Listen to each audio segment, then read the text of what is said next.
Good afternoon. Welcome to the June 23rd policy session of the Phoenix City Council. Thank you for joining us today. I'll begin by calling the meeting to order and moving to roll call. Councilman DeCiccio. Councilmember Garcia. Councilman Nowakowski. Here. Councilwoman Pastor. Councilwoman Stark. Here. Councilman Waring. Here. Councilwoman Williams. Here. Vice Mayor Guardado. And Mayor Gallego. Here. We'll begin with council information and follow-up requests. Councilman Nowakowski. Thank you, Mayor. Mayor, I just really want to thank staff and especially Equality Arizona and Dr. Baker for all their support in making a successful COVID testing event this weekend that we had at Desert West Community Center and Park.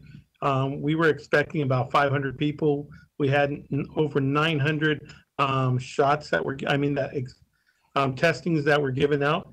And it was just incredible to see all the working people from the Maryville area out there wanting to get tested, wanting to make sure that they were safe so that they can go back to work, so they can go back to their families. And I just really want to thank Dr. Baker and his staff for all the wonderful things that he did and his partnership with the city of Phoenix. I guess he actually is from the same fraternity as Milton and Jeff, and he was just wondering where his fraternity brothers were at 5 o'clock in the morning, helping him out. So hopefully this weekend we have another one coming up on the 27th, and he'll have his backup support from his fraternity brothers out there.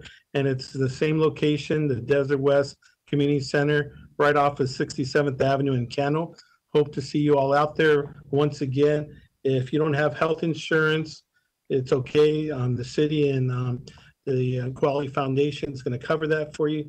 If you don't have documentation, don't worry about it. We want to make sure that everyone that lives in the city of Phoenix is taken care of, is safe and healthy. And once again, Mayor, thank you for your leadership in making sure that we have these pop-ups throughout the city of Phoenix. And hopefully we can have one in South Phoenix, Milton and Ed Hinton pretty soon. There's a big need out there also. And once again, thank you, staff, for providing this pop-up because it's really, really important seeing such a high rated zip code area in the Maryville area. And it was a great response. I think we broke records, so thank you. And then the other thing too is I'm not sure if the commander Matos is out there, but I'm hearing that this is going to be his last council meeting. So I just want to make sure that we recognize him. And I want to thank Commander for everything you've done, for your patience, most of all, for dealing with all of us on the 11th floor. Sometimes I know that it can be such a great joy. And I just want to thank you. And you've been really there for us, very supportive during this crisis and during and informing us. So thank you once again, and congratulations also. I know that Chief Williams has made a great choice of an assistant police chief, and that would be Steve Matos. So Steve, congratulations, well deserved. And I know that you're going to be representing the city of Phoenix very well. So thank you once again on behalf of District 7 and most of my colleagues, and thank you for all your help. Thank you, Mayor.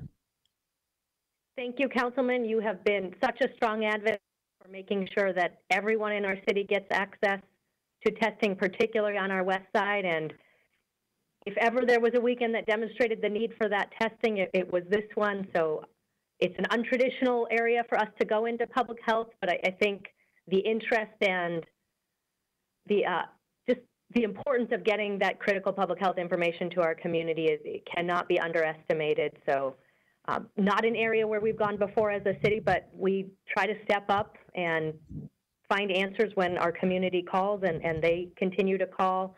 Record numbers of COVID-19 cases in our community, and we do all have to be vigilant. And Mayor, once again, thank you for that leadership and making sure that we provide those services to our community. So thanks. Any additional council member comments before we go to our city manager? Mayor. Councilwoman Silva. Williams. Go ahead, Councilwoman Williams. I've had many people calling and texting because Metro Center is closing, and they're very worried that it's going to turn into a slum. And I want to assure people that it is not going to happen. It will continue to have police patrols. And we need to look at this as something that could be very, very positive. It's an opportunity to totally change it, bring it back, maybe not to its former glory, but to a new type of glory. And we have potential buyers, people that are interested in going in and doing total renovations. So I just want people to think of it very positive. It will make a dramatic change. It has been almost a historical, in fact, I think next year it is historical, place for this valley to go, to shop, to be entertained. The restaurants and all the ring roads are continuing to operate as usual, very busy. And I want everyone to be assured it will be okay. Thank you, Mayor. Thank you, Councilwoman, for your leadership in that area and making sure there's a great long-term vision. Any additional council member comments? Councilmember Garcia.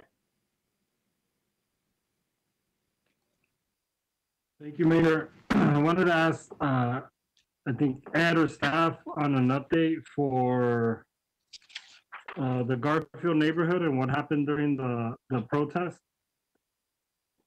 Have you been able to work on that? Yes, Mayor, Councilmember Garcia. Commander Martos has worked on that. He's putting that together. We'll get that to you and the council in the next 2 days. Thank you. And then, Mayor, it's with a heavy heart that our team learned about Lyle Hochler's passing last week. I believe you know Lyle, having represented District 8. He passed away on June 16th. Lyle truly loved the neighborhood. He advocated for and worked every day to build a community to beauty in Central Park. At the beginning of the year, our team worked with Lyle to plant trees around the Central Park neighborhood. He was also passionate about community gardening and outreach. He had constructed himself a mini home that I think could be a sample for an example for a lot of us trying to live more minimal lives. His work will not be forgotten as we continue to build and grow the Central Park neighborhood. May he rest in peace. And Lyle, if we're out there, we're thankful for all the work he did in the neighborhood and for the city of Phoenix. Thank you, council member. That is a appropriate and moving testament to a man who helped build our city, and he leaves behind a stronger neighborhood, more beautiful. So he will be missed. Some hard losses for our community. We'll turn it over to City Manager Ed Zerker for an update. Thank you, Mayor. This would be item 1, update on the city's response efforts to COVID-19. So Mr. Dahoney is at the Emergency Operations Center, so I'll be filling in on this report this week. And just to build off of some things that the council members mentioned, I want to start first with a discussion. Okay, we're not moving on there. There we go.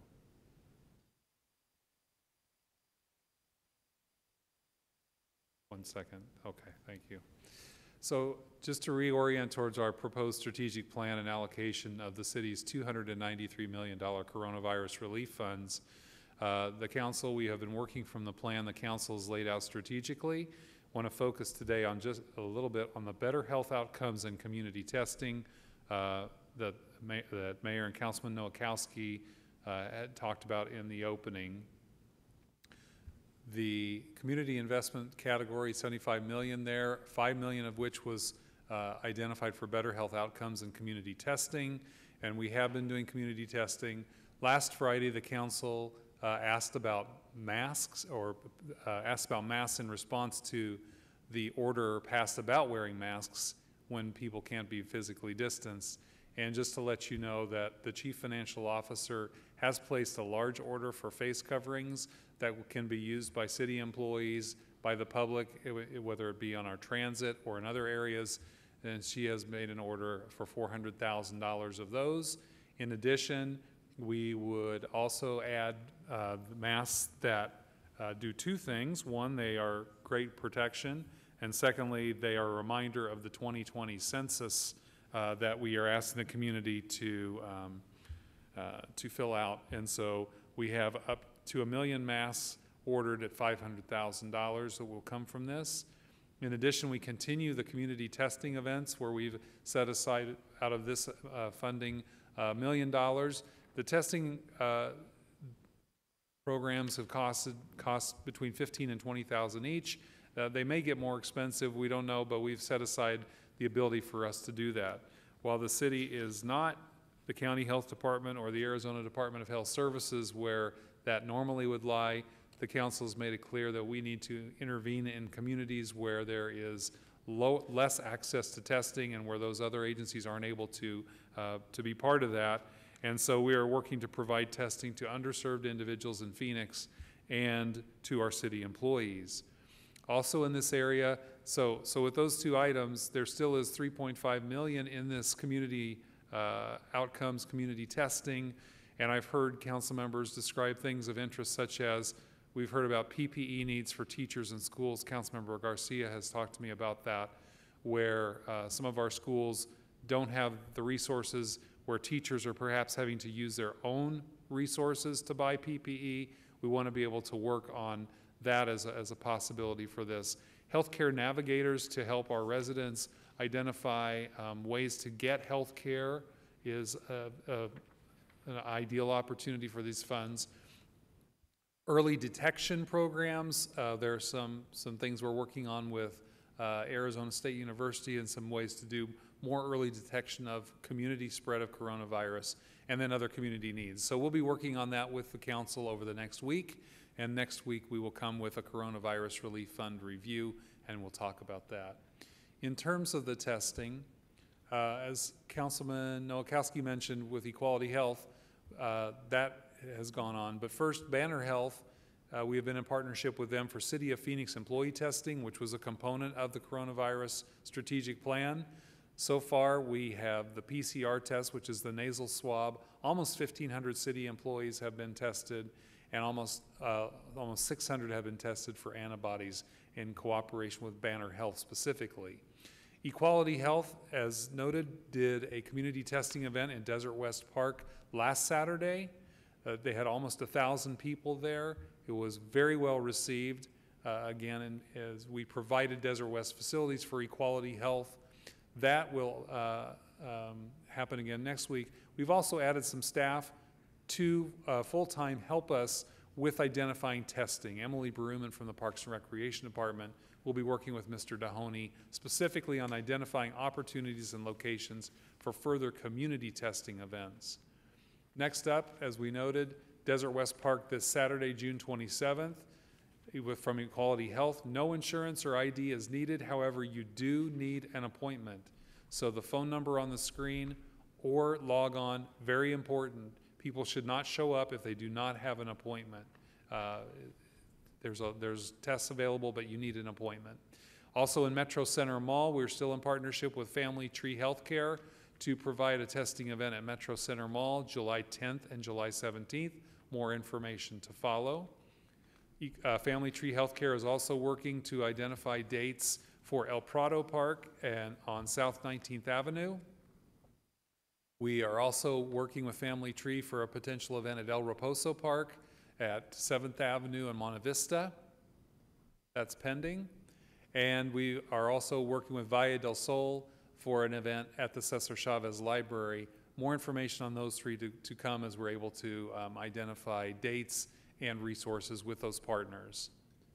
In addition, Mr. Dahoney is working with Circle the City on a mobile testing opportunity to see if we can expand our reach through almost a true pop-up where there's a mobile facility able to go directly to neighborhoods. That's still in its infancy, but we wanted to alert you to that, again, because it furthers the policy direction of the council to use our funds where possible to serve our most underserved communities with opportunities in testing.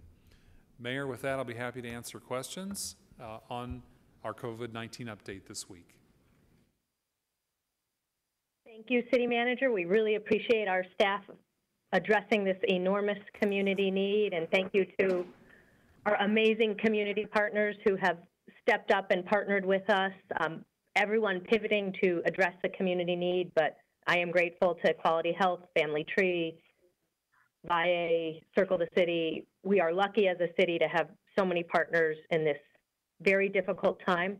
We do have one member of the public wishing to address the council on this item, so I'm going to begin there. And Justin McKay, floor is yours.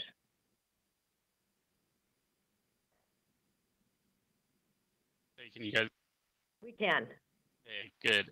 Thanks, guys. A couple things. I was at the meeting about masks, and I urged against it. Just a couple points on that. I won't take up all the time. First, if you could explain, why aren't you demanding that the Phoenix police right now go and hand out these pamphlets to the people at the Students for Trump rally? Are you going to do anything about that? And if not, why bother making a law if you aren't going to enforce it? I want you to consider revising the ordinance in the coming weeks to remove the police enforcement requirement. I think the police have a lot better things to do, and there are plenty of people using peer pressure to do it. And if the last 6 months have proven anything, it's that if you ask Americans to do something like stay at home, the vast majority of them will just do it. You don't need to put in this toothless police enforcement threat. And I'll close my comment with this for now. How many people have died of coronavirus to date? 120,000, 150,000. Did you know how many children go missing every year in America? 800,000. 800,000 children go missing every year. I'd like you to consider trying to do something about that instead, or in addition to everything that you guys do. All right, so that'll do it for me for now. Thank you. Mayor? Councilwoman Stark. Thank you. As far as testing sites, I would like to see something up in North Phoenix around the Palomino area. I think it would be important to reach out. We have a senior community south of Palomino, so I think there's a real need. So Ed, if we could add that to our list of potential testing sites, I would appreciate it. I know part of it's in District 2 and part of it's in District 3. Thank you. Thank you, Mayor. Councilwoman Stark. We'll have Ms. Baruman with Mr. Dahoney see if there's a partner and a site we can identify in the Palomino neighborhood as another underserved area. So we will work on that. Thank you. Councilman Nowakowski. Mayor, just to keep on the top of mind of our city manager, we have plenty of parks in South Phoenix that could have a pop-up this coming weekend or the next weekend or whatever weekend you want. I'll make sure that happens. All righty, city manager? Thank you, sir. Yes. And just in all seriousness, our limitation is really not city facilities. As the council members have noted, we have those. The limitation is twofold. One is finding the clinical partners, because the city is not in the clinical business or in the public health business, but we can work with clinical partners such as Circle the City, Banner, Equality Health, and Family Tree. The other one, as we're seeing more, and I'm hearing from the county health folks, there is a growing stress on the supply of the testing equipment, but also on the laboratory capacity. So we're trying to be mindful of all of those, but the point that I take from each council member is there are many underserved areas in Phoenix, and however we can reach into those with our resources, we need to do that. And so we take that challenge from you all very seriously. Thank you. And I know the city manager and several Phoenix elected officials have also been trying to work closely with public health at Maricopa County, as they do have resources and expertise that are important here, and we want to support the work they are doing. We understand that they need to take the lead in this area. I did want to comment, I am very supportive of Councilmember Garcia's idea that we support our school districts with PPE. I understand it is a very difficult time for our school districts, and they are facing difficult decisions about what is the best way to keep our young people safe and to educate them. But lack of PPE should not be one of the factors that prevents us from giving appropriate educational resources to our young people. I also think healthcare navigators is very important. We have heard passionate testimony from people who, through no fault of their own, lost their healthcare or who desperately need it. And if we can connect people with resources in our community, that is incredibly valuable. Any additional council member comments or questions on item 1?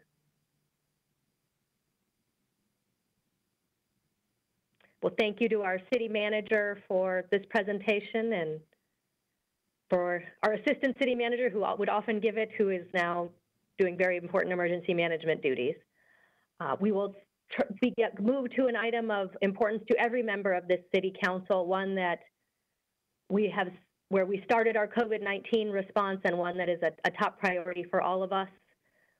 Today is one of many meetings, and will not be in any way the last. We will continue this important conversation and work with as many partners as possible. We are lucky at the city to have an assistant city manager with deep expertise and passion in this area who's helped guide us. So I want to turn it over to Deanna to introduce the item. Thank you, Mayor and members of the council. We're pleased to be here today to present for your consideration the City of Phoenix Homelessness Strategies Plan. Joining me at the table today to help present is Marshall Franklin, Human Services Director, Spencer Self, Neighborhood Services Director, and Alan Stevenson, our Planning and Development Director. As you recall, we came before you in March through an 8-hour rule, and Mayor and Council directed us to develop a homeless plan and come back in June. In the midst of developing the homeless plan, we embarked upon COVID-19 and the COVID-19 crisis. As a result of that, we did have to expedite some of our strategies, and those strategies came forward to you in April, where you approved just under $27 million first phase of our plan. One of the things I wanted to articulate is this is a living document. The intent of the team is to hopefully seek your approval today and then take it out to all of our community stakeholders and partners that we've had conversations with over the years to get their input and feedback as we move forward. And we wanted to do that during the summer months. Just to provide a little bit of overview again, to remind everybody, the number of unsheltered individuals experiencing homelessness in Phoenix increased by 18%. This number was a result of our most recent street count that was conducted in January of 2020, and that reflects an increase from the previous year in 2019. That's just over 2,300 people that are unsheltered within our city. And we also wanted to remind everybody that the City of Phoenix, Mayor and Council, currently invest over $20 million on an annual basis. When we came in April, we also sought authorization and your approval to invest an additional $26.6 million to address homelessness during the COVID-19 crisis. We also wanted to reflect upon all of the multiple partners that we work with and have worked with for many, many years. This is not all-inclusive. And again, as I said initially, we want to have in-depth additional conversation throughout the summer months to really look at the plan we've developed and make sure that it reflects everything that we've heard from our community partners as well as our neighborhoods and individuals that provide these services on a daily basis. In addition to that, when we looked at and tried to formulate the plan, there are multiple city departments that currently work on homelessness in our city, and so this plan reflects just over 14 city departments and approximately 41 city employees that came together to help develop this plan. We also wanted to take a look at and make sure we were addressing areas of focus that we thought could have the greatest impact. And so we're going to be speaking with you today specifically about those different 9 areas for consideration, which include outreach and navigation, housing, workforce development, mental health, neighborhoods, encampment cleanups, some policy considerations for the mayor and council, communication out to our stakeholders, as well as making sure we're collecting data and sharing that information. As we looked at the structure of the plan, what we wanted to do is take each of the 9 respected focus areas and develop a strategy around each of those areas on what we were really trying to accomplish. We then took a look at, in each area, what are we currently doing as a city? Because as we've said before, the mayor and council have been very supportive on homelessness and really allocating some resources, so we didn't want to lose sight of what we're already doing in each of the areas, but we also wanted to identify some gaps in each of these 9 respected areas. We then took a look at the gaps and determined what some of the long-term objectives are that can help accomplish some of the gaps. Lastly, as I said before, because we had the COVID-19 crisis, we did move forward some of the recommendations early, so the plan also includes some of the short-term recommendations that we're already putting into place. And so with that, I'll turn it over to Marshall to start to speak to the outreach and navigation.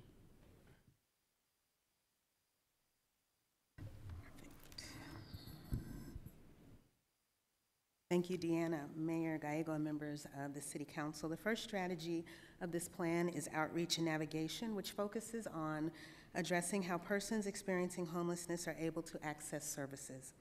The Human Services Department currently contracts with numerous agencies to provide outreach, emergency shelter, and housing services. The goal under this section is to enhance those services for single men and women, veterans, families, youth, and our seniors.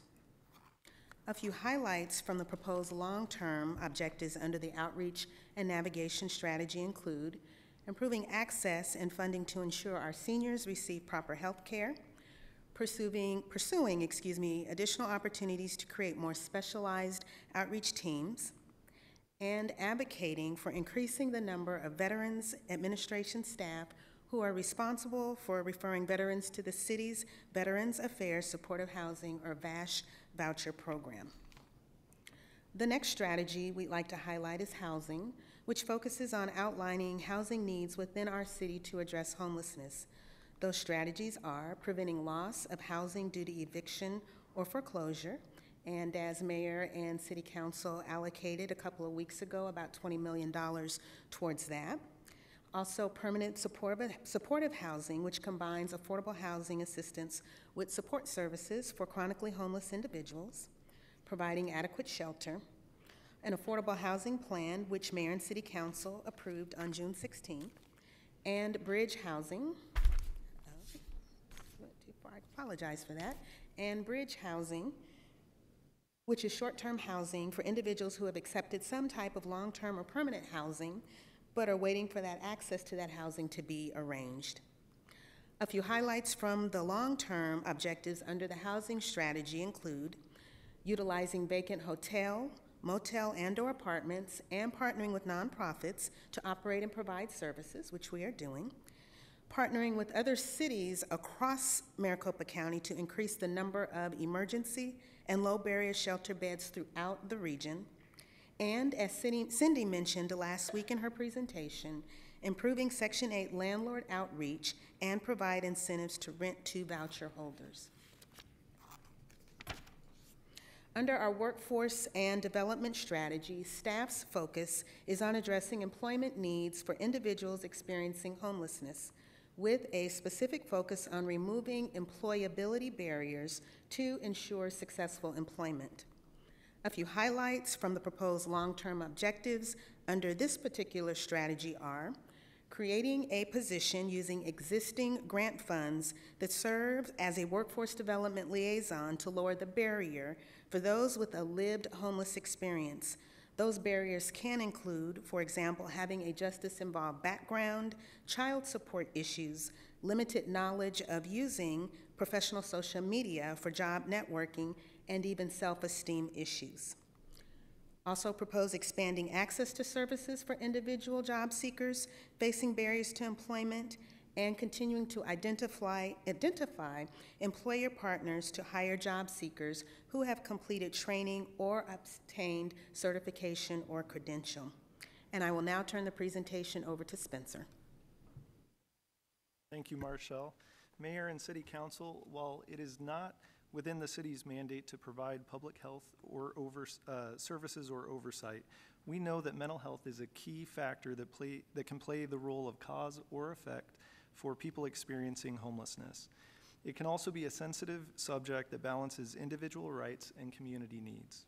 Oops, sorry. Within this section of the plan, we identified two strategies. One, to increase access to mental health services, and two, to increase participation within those services. The long-term objectives include a variety of items, including working with partners to increase access to mental health-specific recovery facilities, working with other advocates to allow for Medicaid funding for institutions for mental disease. Those are mental health facilities with more than 16 beds. We're not talking about mega institutions, but more than 16 beds could provide for economies of scale to provide more services for residents. And finally, to fund mental health outreach teams to connect individuals experiencing homelessness to services. While there's no question that people experiencing homelessness have significant health and wellness needs, however, this plan also seeks to address the impacts on property owners when people experiencing homelessness seek refuge in or transition through their neighborhoods. Without readily accessible or convenient shelter, restroom access, waste receptacles, health care, and general privacy, many behaviors of those experiencing homelessness conflict with the generally established norms of the neighborhood. As the number of people experiencing homelessness has increased in the city, we have heard from many neighborhoods who reach out and ask for help. Each neighborhood experiences a different set of challenges based on a variety of need, and each neighborhood needs a unique set of strategies and solutions to address those needs. For this reason, we want to increase outreach to engage neighborhoods to develop individual plans for their neighborhood and address their safety and blight concerns. In order to do that, we are proposing to provide a clear path for neighborhoods to seek assistance that may involve multiple departments in a coordinated approach, continue to further expand the gated alley program beyond the additional 10 alley segments in each district and around the Human Services campus, and consider targeted infrastructure solutions when necessary, such as increased lighting and expanding the use of illegal dumping cameras. Now, as you know, over the past few years, resources have been developed and allocated for addressing litter, debris, and biohazard waste around encampments that are reported through the Phoenix Cares program in a variety of locations, including alleys and rights-of-way, bus stops, washes, and parks and preserves. Two of the items identified within the encampment cleanup section and through these planning efforts include better documenting policies and procedures regarding cleanup notifications for encampments, and continuing to provide cleanup services in key areas, including around the Human Services campus, which we know sees a disproportional neighborhood impact due to the amount of residents served in a concentrated area. Due to the coronavirus, we have increased the level of service in many of these areas to prevent further spread of the disease. However, if there will be an ongoing need to sustain that level of service, additional resources may be needed. I will now pass the presentation to Alan for the next few slides. Thank you, Spencer. Mayor, members of council, the policy section outlines various policy changes from the other sections of this plan that run the gamut from city administrative regulations and department policy improvements to overall city policy or ordinance changes to working with Maricopa County or the federal government on potentially changes, all as they relate to either impacting persons who are experiencing homelessness or surrounding neighborhoods and communities that are experiencing some of the issues from persons that are homeless passing through their area or stopping by within those areas. So the policy captures all of that. So there's a number of items here to go through fairly quickly. And so this first one is the drafting the administrative regulation codes. And so this is for an overall administrative regulation, similar to what the Parks Department has discussed with you previously regarding a code of conduct on Parks property, and also would include trespass notice. The second one here is defining a human services campus impacted area. We know that the amount of services that are provided within the human services campus area has resulted in some impacts to surrounding properties within this area. It is also part of a special area that the state has some additional oversight of because of the Capitol Mall regulations pursuant to state statute. And so this bucket would be working with folks within that area to look at are there special regulations that we could apply to them. The draft personal property tagging is one that would look at trying to address personal property and how a tagging system could be used for personal property that was left behind at encampments so that personal property can be brought back to the person experiencing homelessness so they can come get that.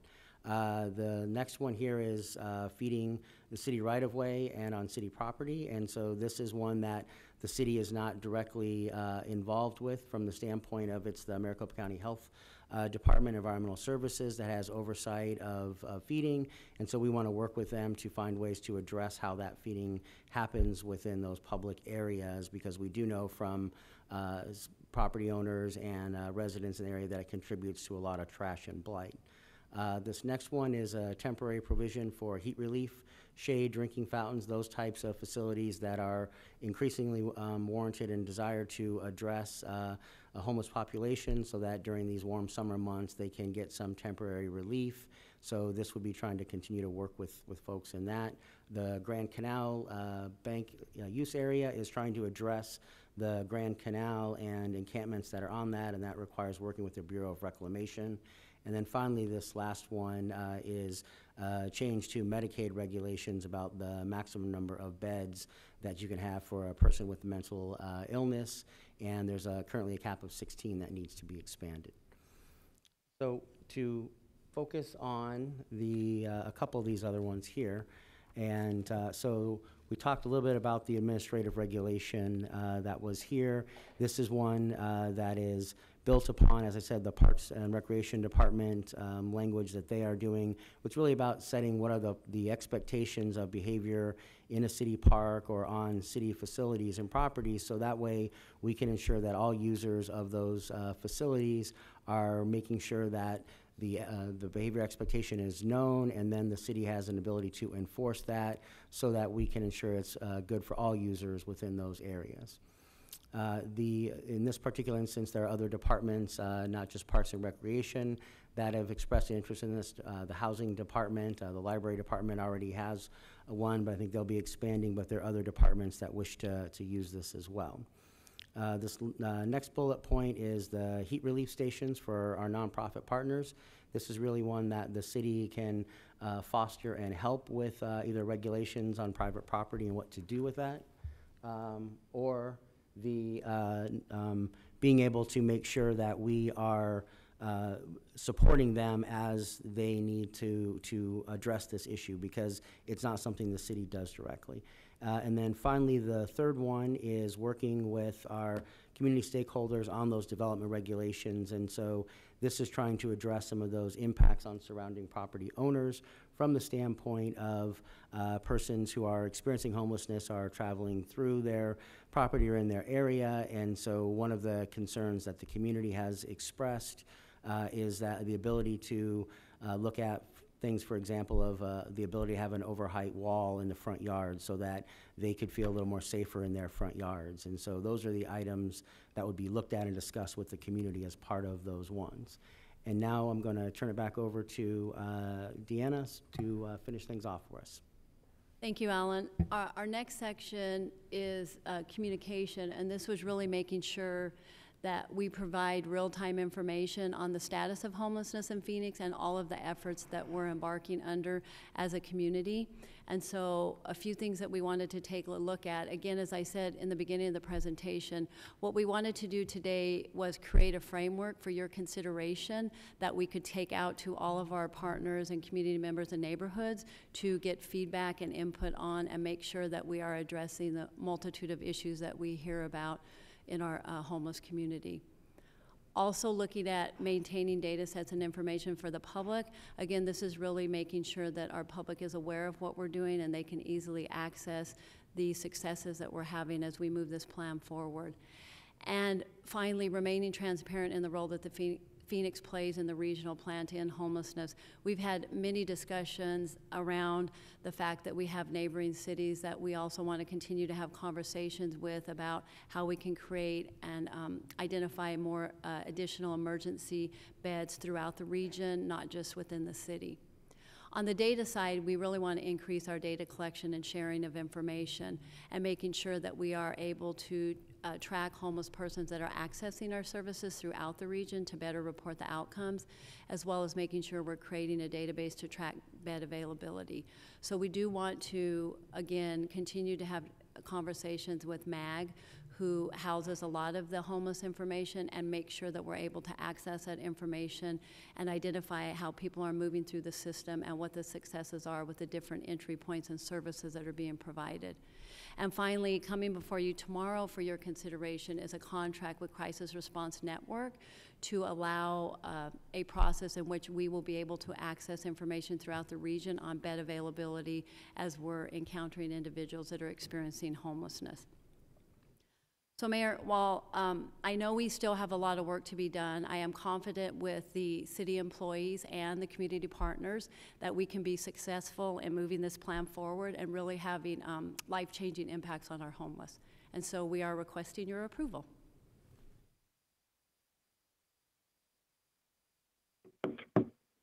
Thank you so much for that presentation. We have 9 individuals to address the council on this item.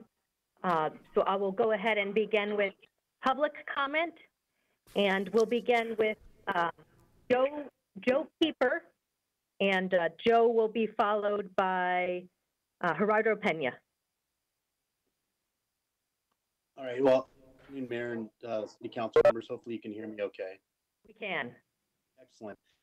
Well, you know, I've been with Native American Connections for almost 20 years now, Dee Dee for a little over 40, and I know that we're both really, really appreciative of all the work and partnership we've had with the various departments of the city of Phoenix. It takes a lot of work to develop, operate, and serve homeless clients and individuals in the city of Phoenix, and we're just proud to partner with the city and help you with whatever efforts we need going forward. Thank you very much. Well, thank you to you and Dee Dee and the team for your great partnership and so many of our wonderful successes in the city. Mr. Pena will be followed by Sophia Alicia. Hello, Mayor Gallego, and council members present. Can you all hear me? We can. Okay, wonderful. I just wanted to address you as one of the partners of the City of Phoenix. We have an emergency crisis shelter where we serve families that are identified by first responders, and we've had a very successful program over the last 2 years. We've served a total of 367 homeless individuals. These are all family members over the last 2 years, and we've been able to house 308 of those individuals by finding long-term shelter and diverting them. So we feel that we, as an organization, Chicano por la Causa, would be wonderful future partners in this endeavor with the city. As we provide housing, we have a really thriving workforce development program, as well as mental health services that we can provide in the Phoenix area, as well as the ability to find space for shelter if needed, and really in the short term be able to turn around a shelter facility really to support the city of Phoenix and the homeless crisis that we currently have.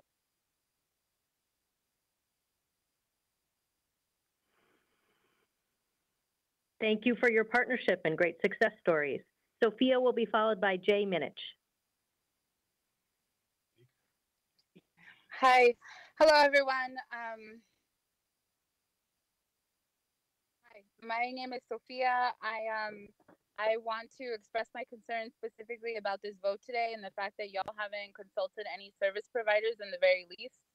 The lack of transparency is especially troubling. You guys have mentioned transparency probably 4 or 5 times during this meeting alone, and I want to add that getting into this meeting was a struggle in its own. I don't consider any of this transparent. I also want to bring up some really important questions like how is this plan going to affect the criminalization the poles and the chains within the easements?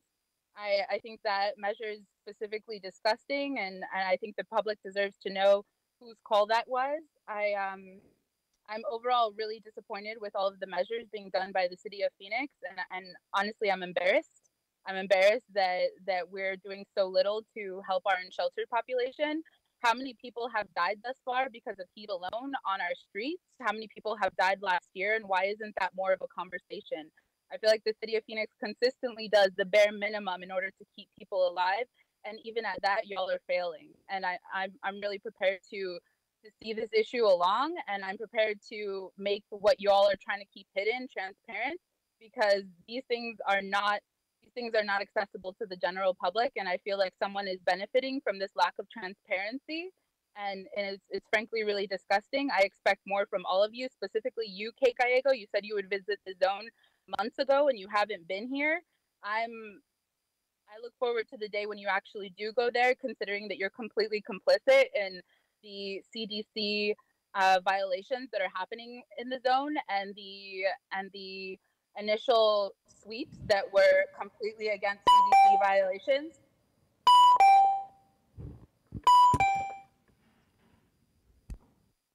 Jay will be followed by Angela Ogile.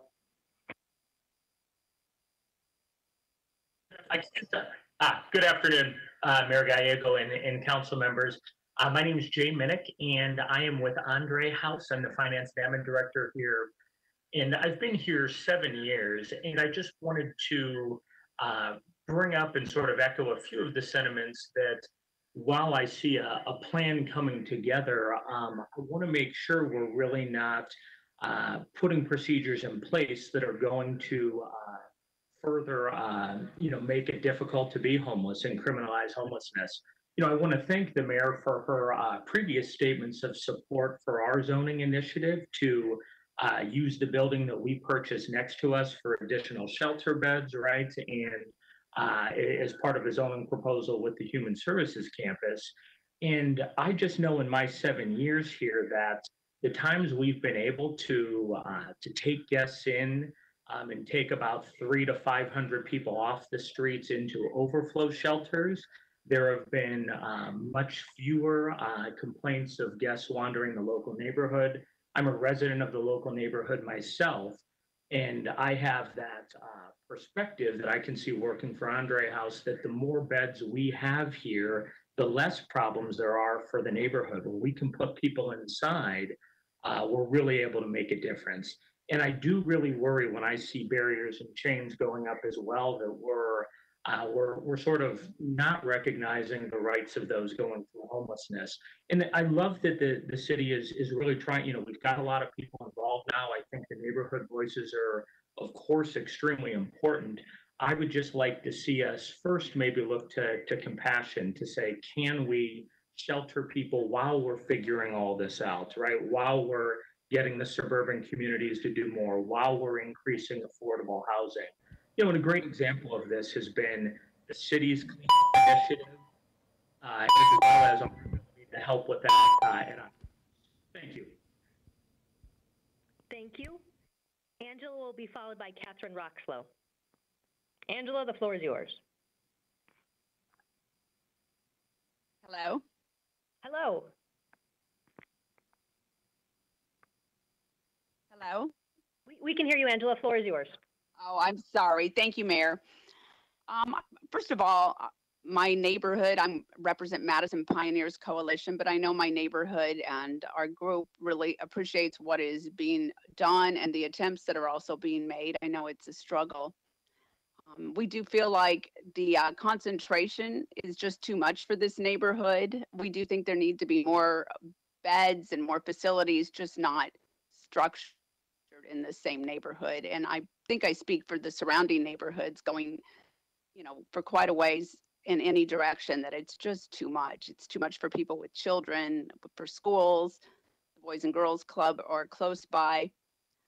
We want to support these groups. We want to support the campus. We just feel like we need to have the same respect for the neighborhood and the dreams and, businesses that people that live and work there. So we would really like to see things expanded out to where Maricopa County maybe can pursue some of the other municipalities to take on some of this. And I think the way we feel as a neighborhood is that smaller groups are more helpful. People feel more inclined to go help in their neighborhood. If you're out of a job and you live in Mesa and you get dumped down at 11th Avenue in Madison, it's not necessarily a good thing for you. If you want to get back into your community, get some day work and not be on a bus all day, it's important to be in the neighborhood you want to get reconnected to. So I just think that, we want to back up anything we can do. Will help raise funds, whatever, but we do feel like it's over concentrated for this neighborhood. And we would like to be involved. We'd like the city and the directors and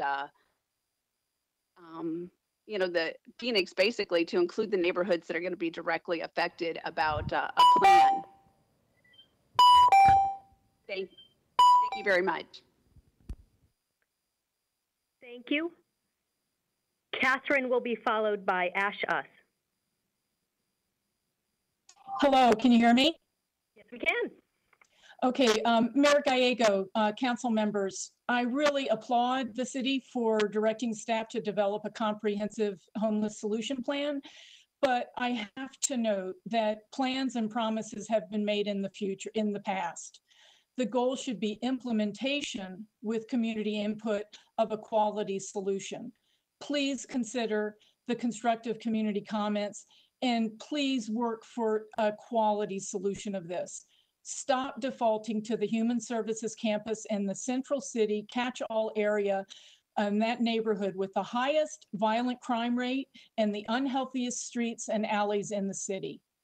Studies show that multiple shelter locations averaging 50 to 70 beds per shelter are more humane, safe, and healthy for the homeless and the communities they inhabit.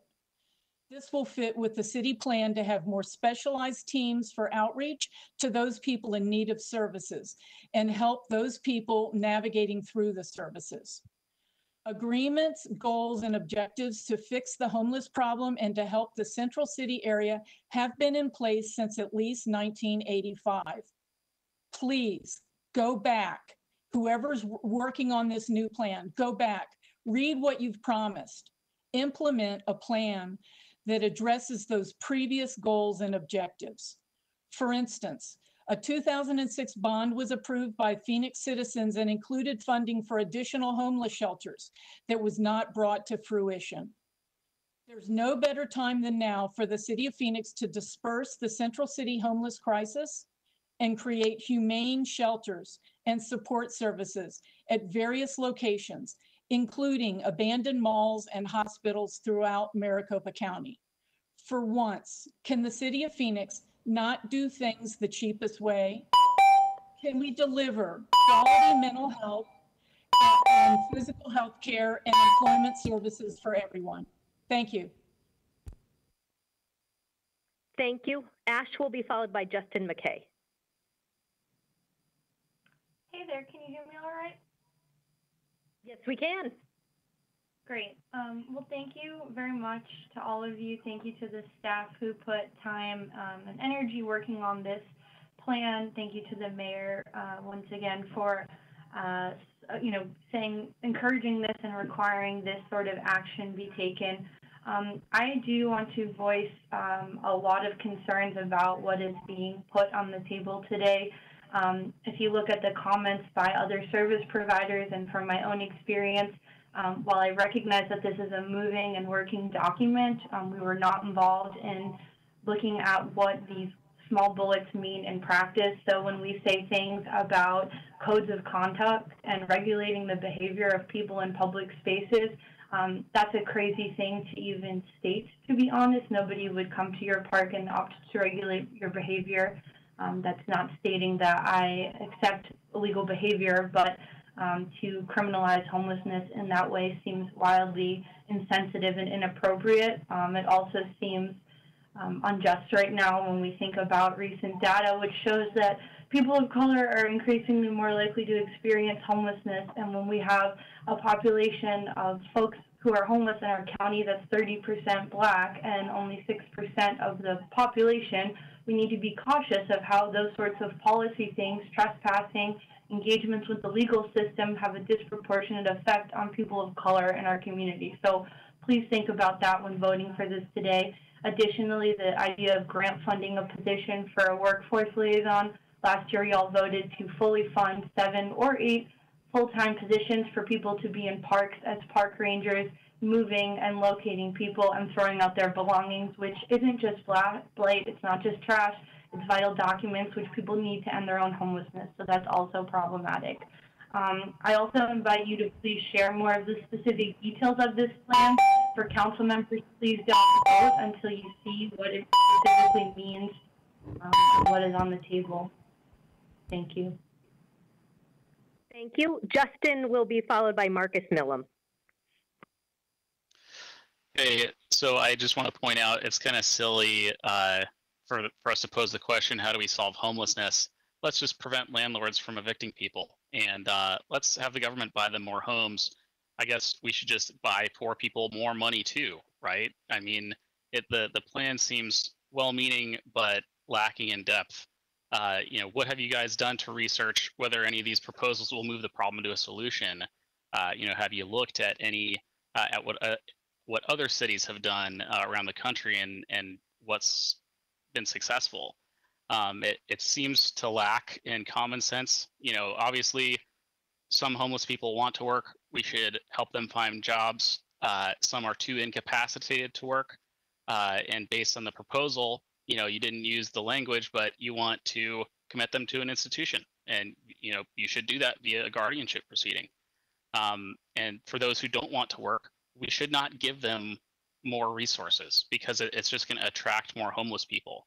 I want to take care of our fellow citizens too, and I do want to give them shelter, but I just don't want to do that for free.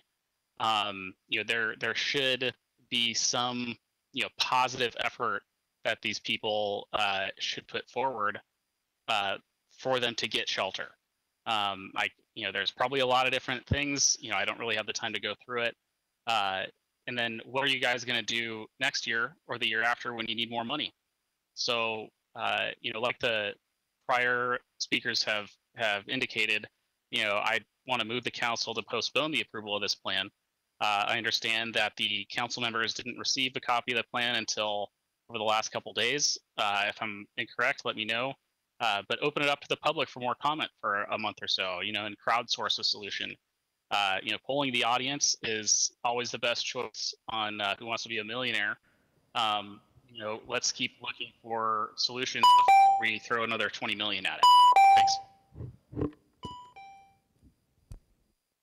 Marcus is next, followed by Lisa Glow, our final speaker. Hello, can you hear me? Yes, we can. All right, thank you. I want to thank the council for the time. Any comprehensive plan for dealing with the increasing homelessness we see on our city streets is going to involve the police, whether that's through community policing, support for first responders, or police taking those who are homeless because they've been battered or abused to a shelter where they can get help. If our law enforcement officers are going to be part of the solution, we need to make sure they are effectively supported.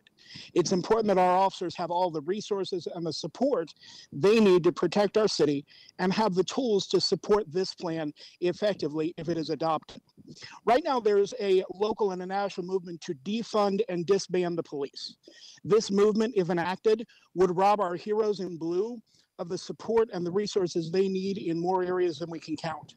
Mayor Gallego, as the elected leader of our city, we need to hear from you on this. Do you support defunding and eliminating the Phoenix Police Department? Do you support the men and women who serve as Phoenix police officers?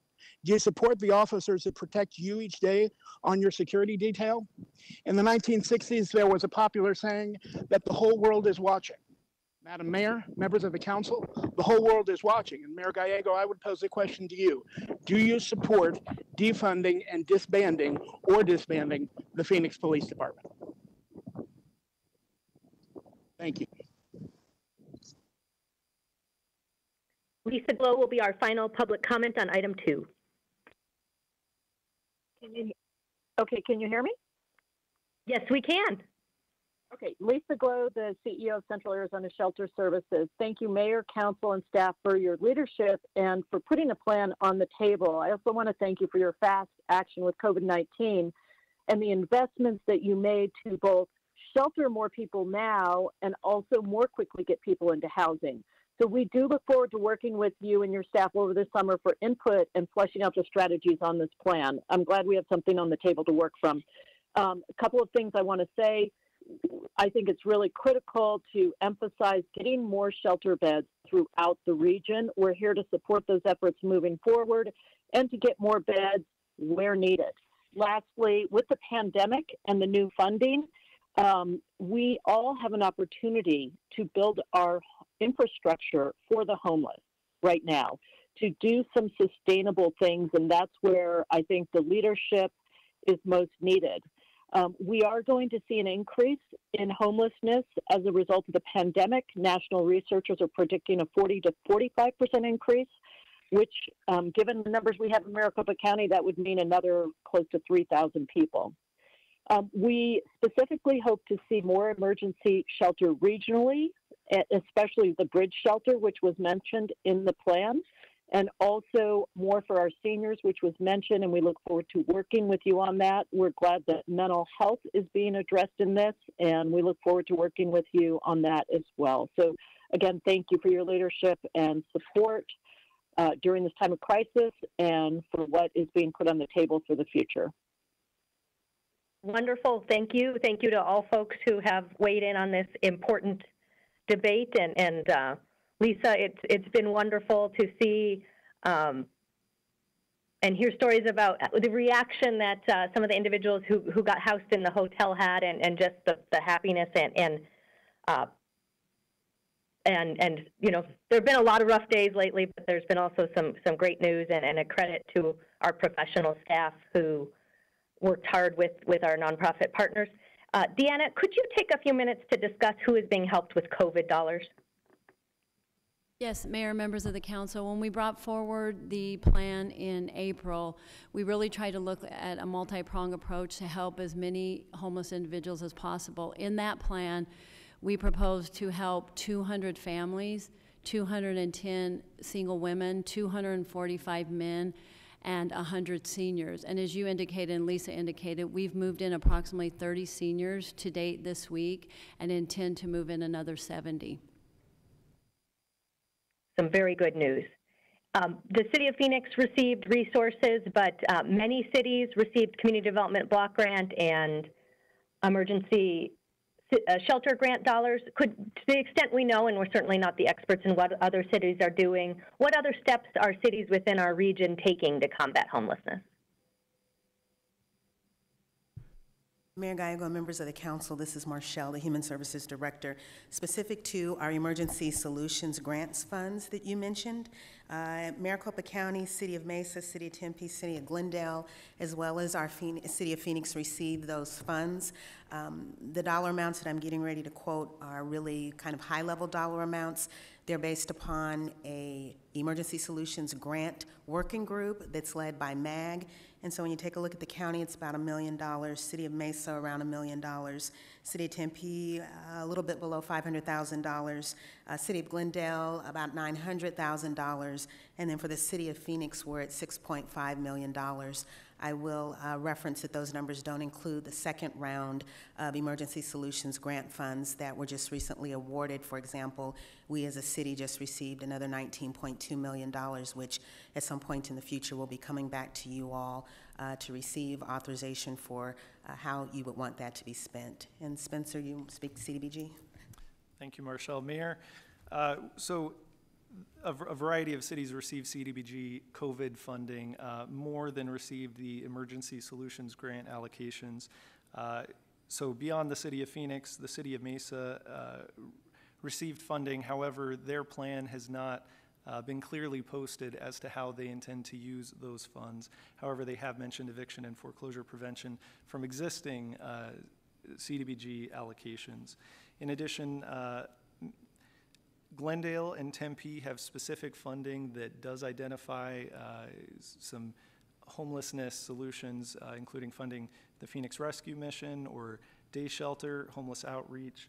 However, a variety of cities, including Maricopa County as the county and Chandler and Gilbert, also identified homeless prevention funding, including rent and utility assistance or eviction prevention directly. Wonderful, thank you. Several speakers made the strong argument that this needs to be a regional solution, and I certainly agree we need every level of government to do more.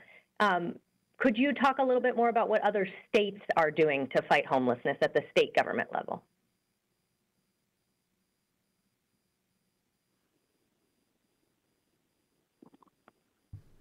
I'm sorry, Mayor, we're transitioning between chairs here. From a state level, for example, the governor of California secured 15,000 hotel and motel rooms. When we look at the governor of Ohio, they formed a homelessness team to help people who rely on homeless shelters, group homes, et cetera, to pose challenges for social distancing. When we look at the governor of Texas, they took steps in assigning 5 acres of state land in Austin for homeless camps. Wonderful. I understand that there are some governors who have allocated up to $150 million to fight homelessness. So again, I hope we will have partners at every level. We need to do more as a city, but we are going to need partnerships. We'll go to Councilwoman Stark and then Councilmember Garcia. Thank you, Mayor. I just wanted to bring up a couple things. In the Sunny Slope area, I've actually been working with all the various neighborhood groups. We know we're at a level of problems up in that area, and we want to do our fair share. And so we've been trying to find land where we could actually develop some kind of services campus. So I do want people to understand that we're not just looking in the downtown area. There are parts of the rest of the city where we're trying to address the issue. And so I thank everyone that's been involved for that. The neighborhood groups have been wonderful. Secondly, I noticed alleys were on there. And as you know, that's a passion of mine as well as the vice mayor. And so is part of the thought process to look at some additional funding to help with the alley situation? I know I had talked to Ed about possibly looking at some additional money and maybe doing an 8-hour letter, but I guess we don't have an 8-hour rule letter. I guess we don't have to do that if it's in a part of this policy presentation. Yes, Mayor, Councilwoman Stark, members of the council, if you approve the plan today, that does give us the authorization to take a look at that and move forward with additional considerations for additional expansion of the gated alley program, working with the city manager to identify the funding.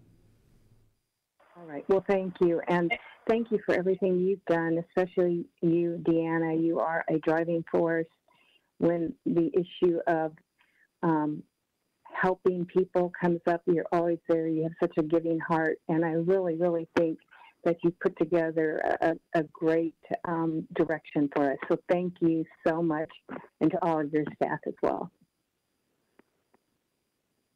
Thank you, Mayor.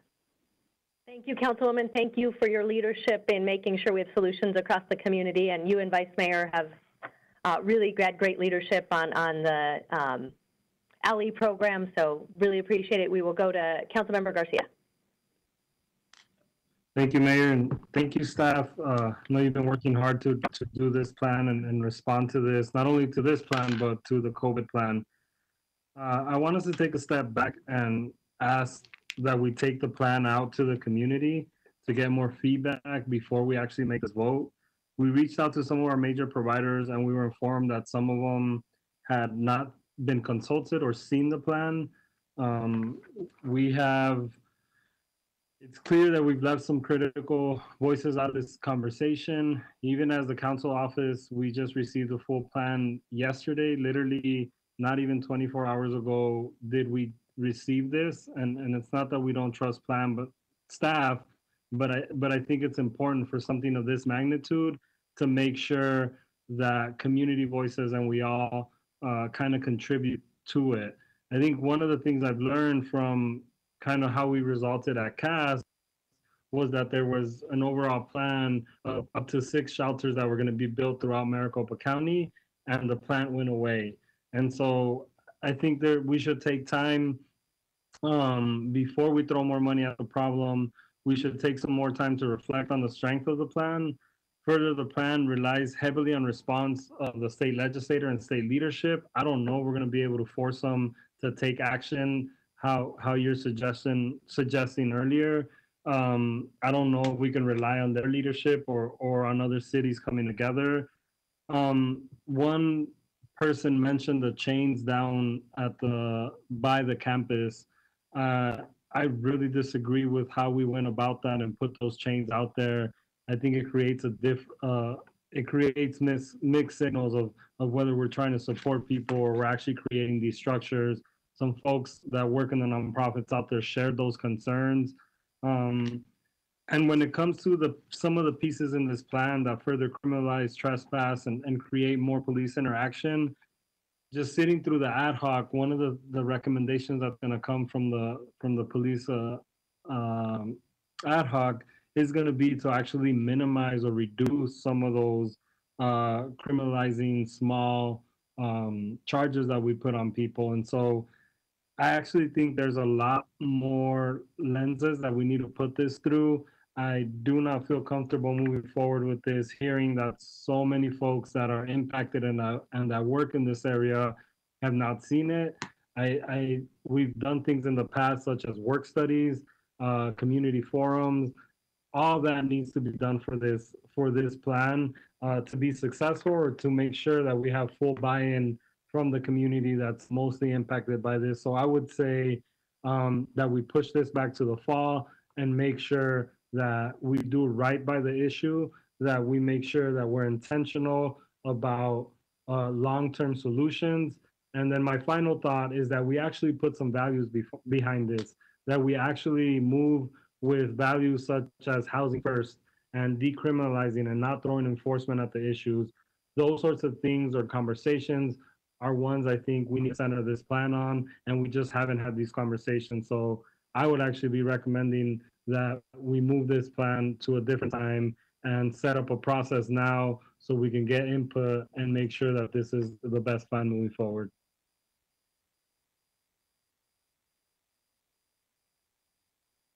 Councilwoman Williams. Thank you, Mayor. I want to thank staff. They've done a tremendous amount of work on this. I have a couple questions. I have always pushed for more regional cooperation.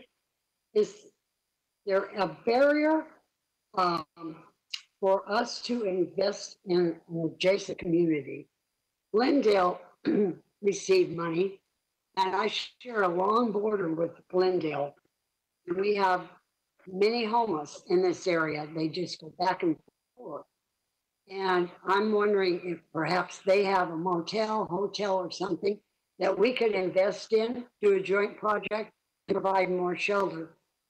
People that are homeless that live in the northern area do not go downtown, and for multiple reasons, but they don't seem to diminish in numbers.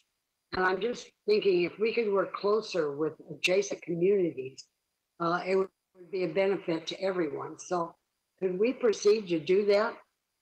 Or is there a barrier why we couldn't do that? Mayor, Councilwoman Williams, members of the council, we can certainly consider having conversations with our neighboring communities and entering into a partnership.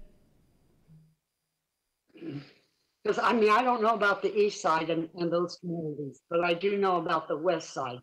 And it is always a struggle. And I'm sure the vice mayor can agree that it crosses our borders frequently. So I just think we need to work closer with them and get them more involved because they're continuing to grow, and as their numbers are growing for the homeless as well. So I would appreciate it if we could really make that a priority and move forward.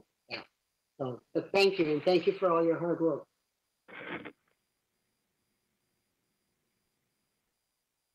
Thank you. Councilman Nowakowski. Thank you, Mayor.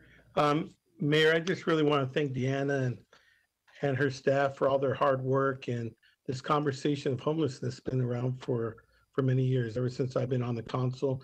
And this is really the first time that we've came up with a task force and really come up with a roadmap and a plan with services and programs that provided to the homeless community.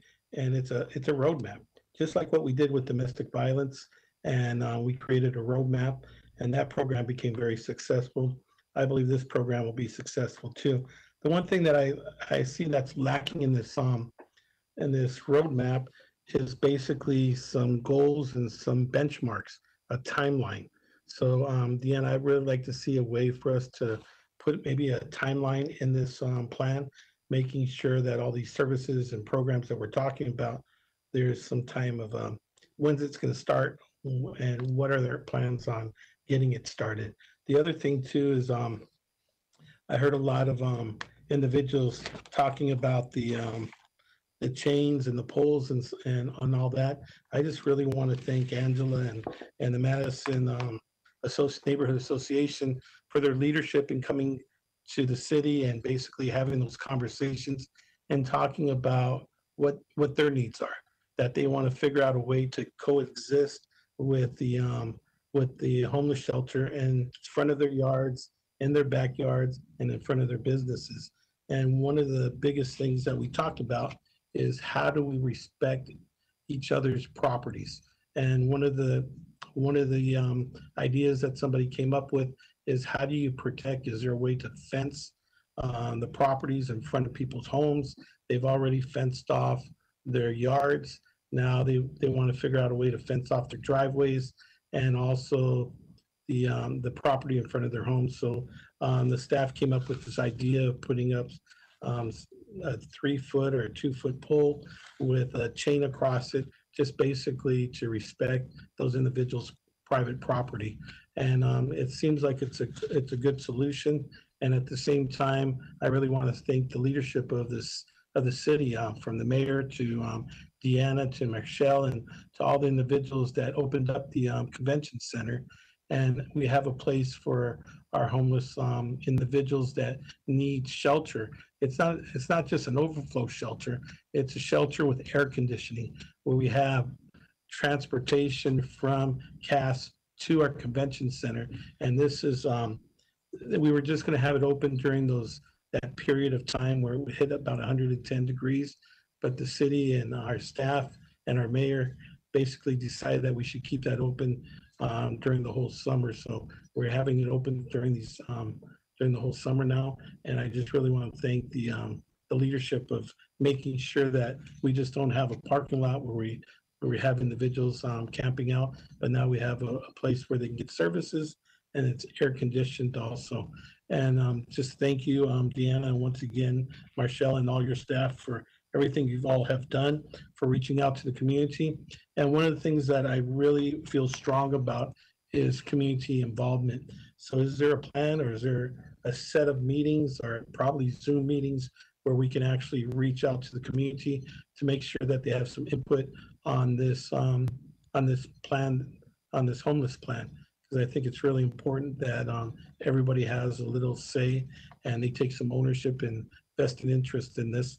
And the other thing too is, Mayor, I heard what you were talking about, the investments from other cities and even at the state level. I believe that the city of Phoenix has invested more in homelessness than the state of Arizona or any other city or even their county. So I believe that we need to start challenging our partners, our neighboring cities, our county and our state to use some of their COVID monies to take care of the most needy of the need, and take the example of the city of Phoenix and partner up with organizations and use some of that COVID money to take care of our homeless needs too. So thank you for the leadership. And Deanna, once again, is there a plan to do an outreach to making sure that everybody has a say-so and that there's vested interest? I know that this is a living document and that we can still change bits and pieces here. Thank you. Yes, Mayor, Councilman Nowakowski, members of the council, similar to multiple other plans that we've brought forward, the intent was to get your approval first to make sure that the framework we developed is in alignment with the mayor and council. We would intend on taking this out to the community during the summer.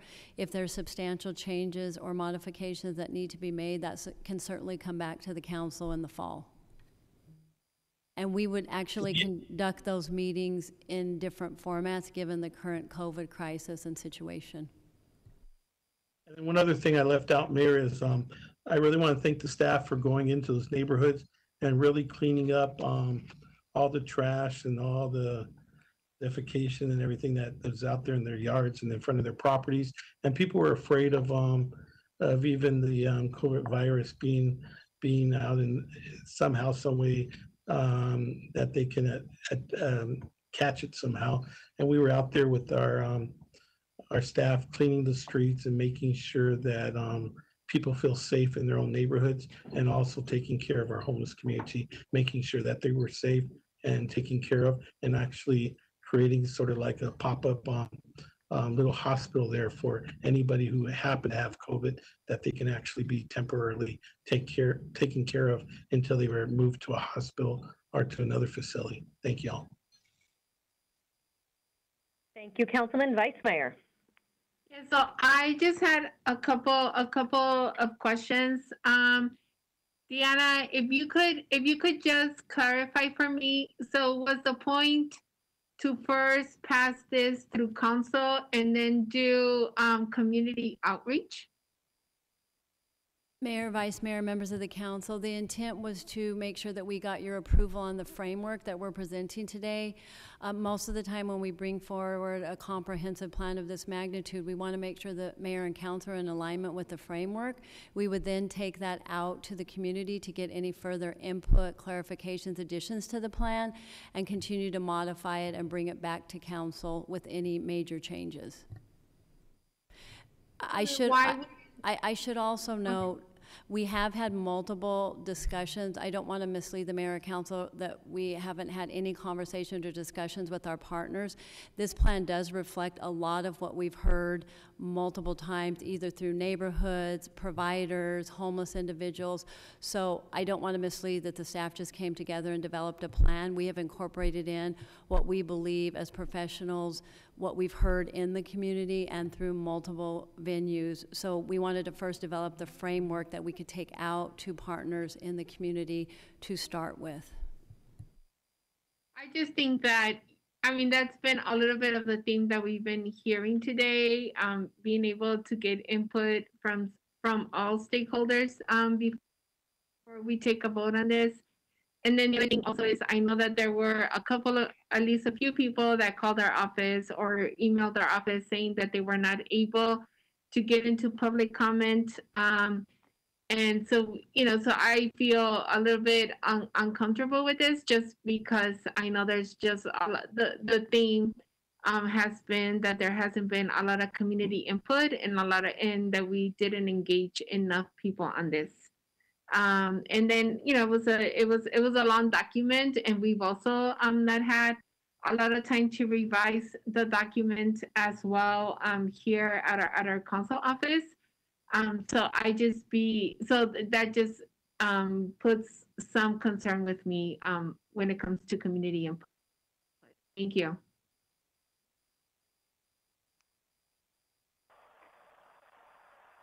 Mayor? Thank you, Vice Mayor. Sorry, who said Mayor? Councilwoman Pastor. Thank you. Councilwoman Pastor, floor is yours. I need some clarity. Is this a plan or is this a framework? Because a plan for me is very different from a framework. And a plan is where, and I'll just tell you how I'm listening to the conversation. A plan for me is where everybody has had a voice, and obviously you've spoken to several stakeholders, but there are timelines and benchmarks as to when items are going to move or how we're going to move it within the next 6 months or the next year. And so I want to know if this is a framework that then a plan is going to be developed around the stakeholders and have a timeline and benchmarks as to how it's going to be put into place or implemented, as a constituent has said. Mayor, Councilwoman Pastor, members of the council, it is a plan that we're bringing forward. My whole intent with the framework was it's a living document, and so we'll be ever evolving and changing. This is our first attempt at developing a plan for the city on homelessness, with the understanding that we'd be taking it out to the community to get more input and any additional information that they may want to include in it. Again, I do want to be really clear that we've had multiple conversations with stakeholders and community members. A lot of the COVID-19 that is in this plan was very much derived and built upon the feedback and input from the community. And so I just want to make sure that we're clear that we have had conversations. What we are attempting to do next, with your direction, is to go out and have further conversations and further discussions with our partners and stakeholders. Mayor, to address previous questions, if the council is more comfortable with the concept of giving staff today direction to take this document out and have more formal meetings, informal meetings, but also some formal feedback, and then bringing all that back together, we can certainly do that. The intent wasn't to say, as Ms. Janovich said, the intent wasn't to say that this is the final, the be-all, the end-all. We could view it as this is the starting point. If the council's comfortable with this as the starting point, go out and get the feedback, bring it back to the council, and continue to evolve it from that way. So I think however the council wants to do that is the idea today, not to lock into a once and for all document.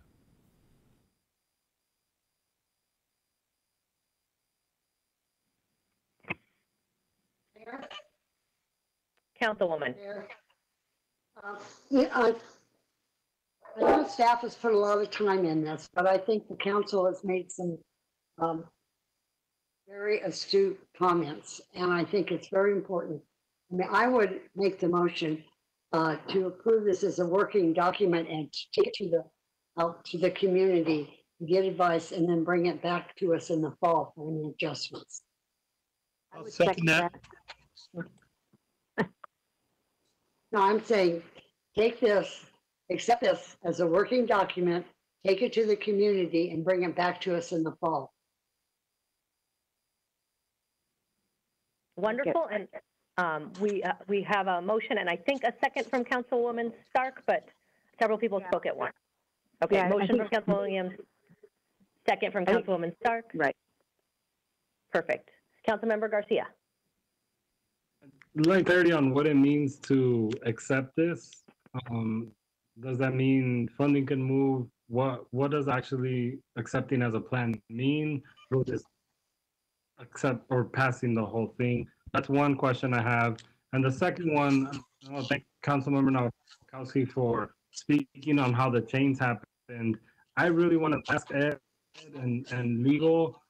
My understanding, when I drive down there, I see the chains being on actual city property on the other side of the sidewalks, and I would want to get a legal interpretation because I actually believe that us putting those chains there is not okay. And so I just want to get some clarity on that. I know I've gotten some legal or some organizations telling us that it's not okay to be there. I just want to make sure we're covered and that those chains they're okay to be there. Mayor, Councilmember Garcia, we will do that. We do have fences and on lots of city property, but we will make sure that we validate the use of chaining of that property there as well, to answer your question. And Mayor, members of the council. Mayor, I'm just going to say the intent of the motion was to accept this as a starting place, to take out to the community, to get input from all of them, bring back any suggestions, changes, different priorities to the council. I hope that answers the councilman's question.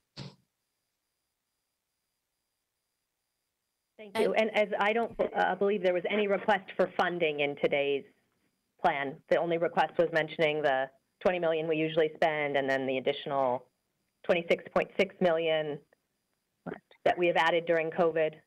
I shall take this time to reference the fact that the state has only put in $5 million of its much larger portion of COVID dollars. So hopefully by the time we finish our fall meeting, the state will have also increased its commitments as well. Deanna, I think, can we come back to you for comment? Yes, Mayor, members of the council.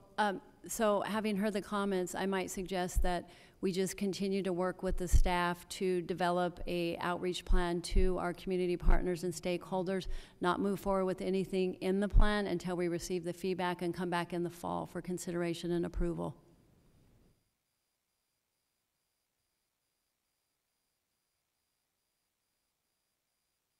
Thank you. Any additional council member comments? Mayor, if there's any groups that want to be a part of this process, who can they contact? Should they call the Deanna's office or our offices? Because I know that anybody who calls my office, I refer them back to Marshall, and then Marshall handles that conversation, right? Mayor, members of the council, I might suggest that they reach out to Marshall Franklin and Human Services. But certainly, Mayor, council members, if they come to your offices, if you can direct them to Marshall, they could also call the city's 311 line. They will get them connected to Marshall. So whatever entry point they have, if we can focus that to Ms. Franklin, that'll help us make sure that we're including people who express that interest. Good question. Councilwoman Pastor.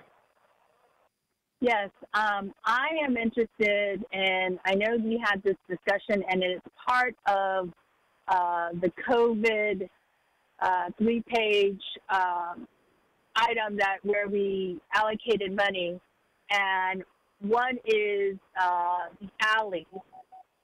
And so I am interested in really looking at the alley piece, especially in the Solano area, where Solano Park is, and those neighborhoods.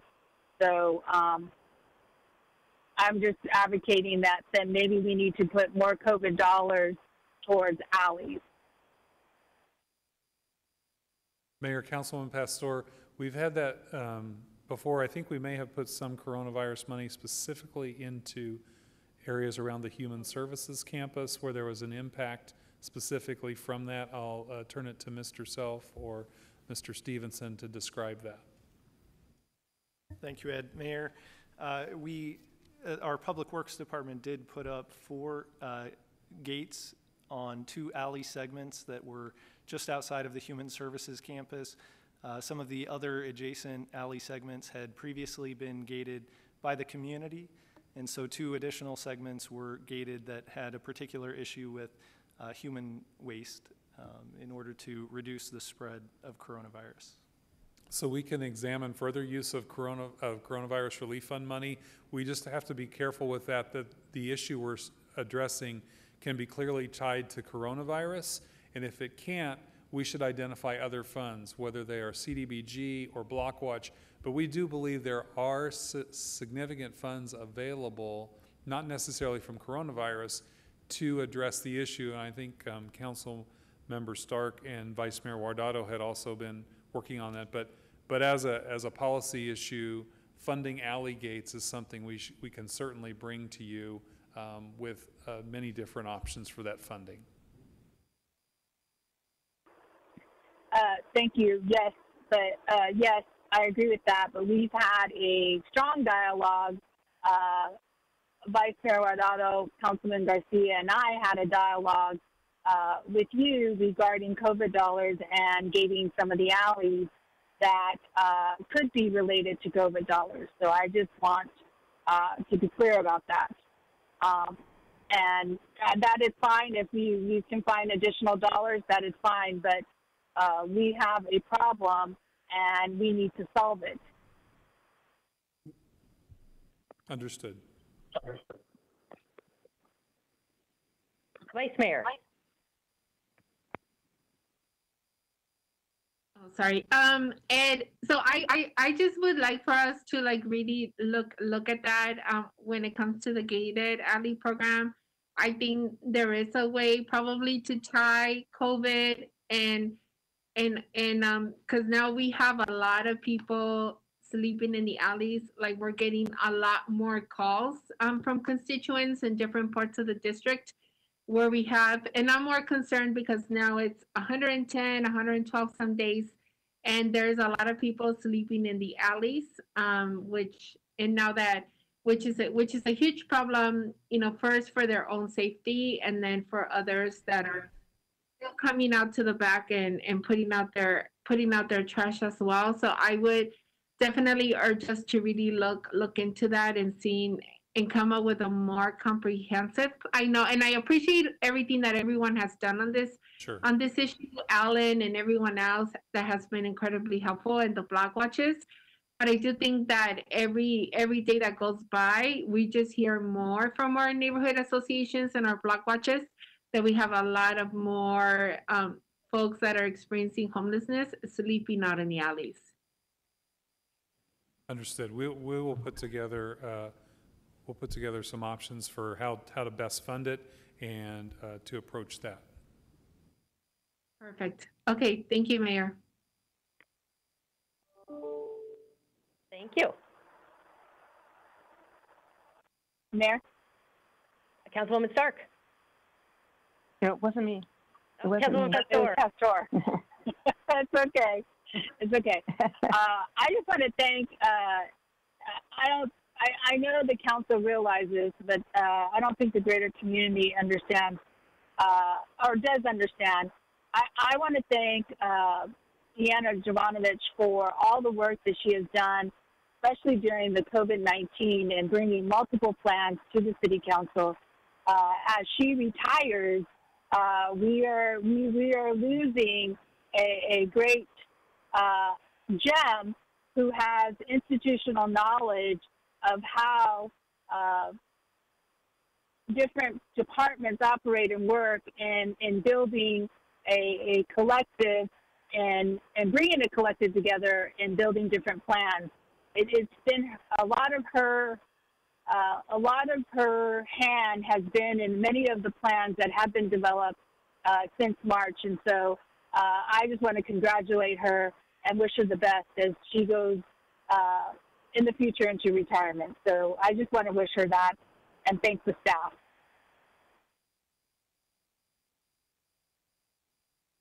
Thank you, Councilwoman. So many people in our community are better off because of her hard work. So we are certainly lucky for her service to the city of Phoenix.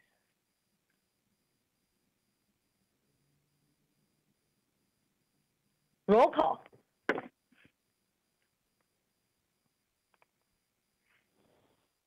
DeCiccio? Mayor. Garcia? Can I get some clarity on what we're voting on? Because I know Deanna made a comment about bringing it back. So did I. On the motion? I'm saying we accept this as the beginning, take it to the community, get it revised for the community input, bring it back to us in the fall for final decision.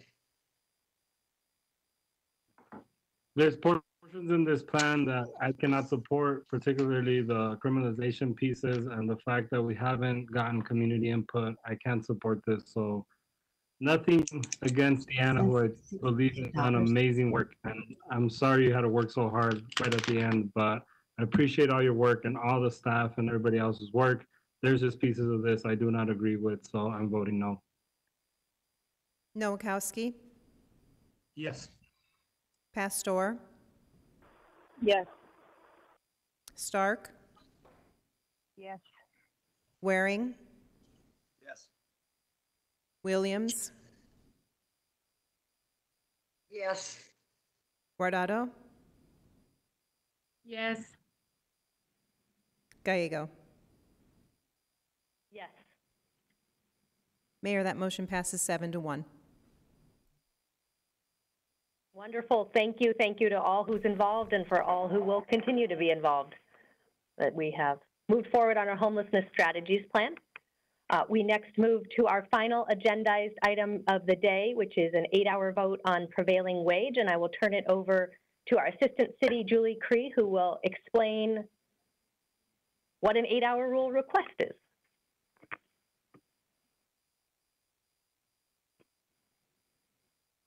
And while she settles up, Phoenix has been, and the census has announced, is still the fastest growing city in the country, and we are certainly grateful to those who have built the buildings and powered our economy during tough times. So Julie, floor is yours.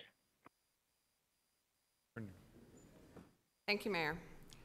Per City Council Rule number 15 in the City Code, this allows staff to research a policy related to a prevailing wage ordinance and request City Council approval for city staff to spend in excess of 8 hours of staff time.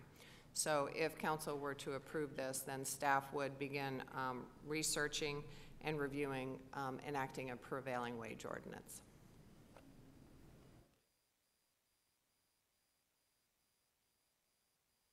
Thank you. And it, as I think Deanna noted earlier, the homelessness strategies plan began as an 8-hour rule vote. We have 9 or 10 individuals from the public to address the council on this item. I will begin with Matt Capalbi, followed by Nick. Let's see, where am I? Followed by Javier Gonzalez. So Matt will be first. Good afternoon, Mayor and Council members. I certainly appreciate you taking the time to discuss this critical issue. I know we have several different people that want to speak on this, so I'd like to direct my comments to Councilman Nowakowski. Councilman, you've been a champion for immigrants and workers throughout our community for many years, and we at the Carpenters Union greatly appreciate your efforts. Over a third of our members are immigrants, and thanks to leaders like you, we've managed to make sure that our immigrant workers are treated very well and that they're paid for their training and their skill levels. And that is really what we're wanting to do is improve the well-being of the hard working folks that build Phoenix and that do such an outstanding job, that are trained, certified professionals and they should be able to have a living wage and be able to reside and afford to live in the buildings that they build. And currently that's not the case. Arizona has one of the largest disparities in wages and income in the country.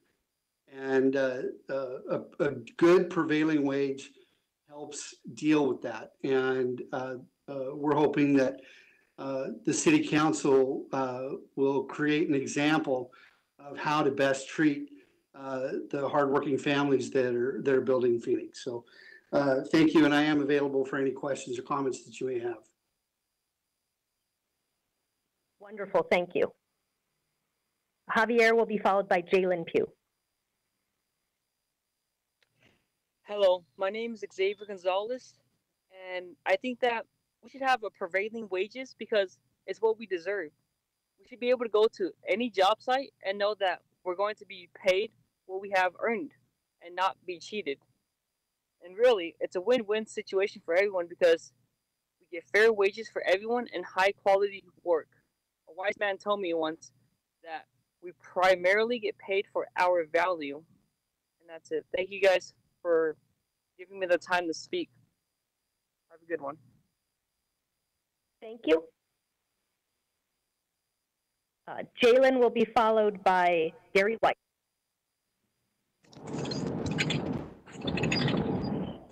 Oh, hello, this is Jalen. I'm Jalen Pugh.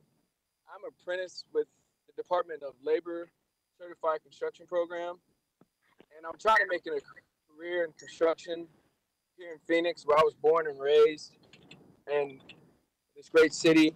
The people in Phoenix should have the best quality work, in my opinion, that's licensed and certified by all the journeymen and apprentices like me. And we're just trying to provide for our families and give them a good life in the city of Phoenix instead of traveling out of the state to get prevailing wages. I do work at Sky Harbor on the City of Phoenix job, and we put our heart and soul in that job and treat it so. We're giving you quality, and I thank you for giving me this time, and you guys have a wonderful day. Thank you. Thank you for helping build our city. Gary will be followed by Daniel Valenzuela. Yeah, thank you, Mayor Gallego, and all the council members for taking the time to discuss these critical issues. My name is Gary White, and I've lived in the Valley for 56 of the 58 years that I've been alive.